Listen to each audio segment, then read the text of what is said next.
C'est le cas depuis plus de 2000 ans. Je pense que c'est perspectives d'avenir pour le port qui s'est innové.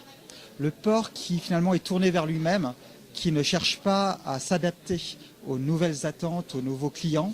Ça risque d'être des ports qui vont se scléroser un peu et pas trop de perspectives d'avenir. Par contre, celui qui sait au contraire, voilà, j'ai des nouveaux besoins, eh ben, je vais y répondre. Alors oui, il y a un potentiel énorme d'économie. Pour moi, le port, ça peut devenir important si j'y travaille. Après, si j'y travaille pas, ça le sera beaucoup moins.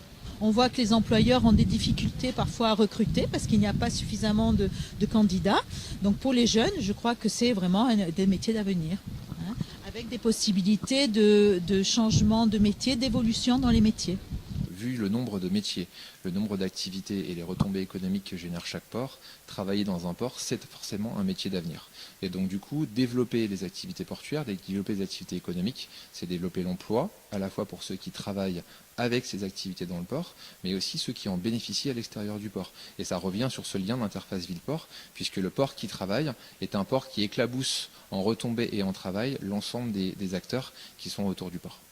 Il ne faut pas oublier qu'effectivement un port est étroitement lié à son territoire, que l'activité du port est une activité terrestre et que l'avenir de la terre passe par la mer. Et c'est vrai que le port finalement apparaît parfois trop souvent comme une ligne nette.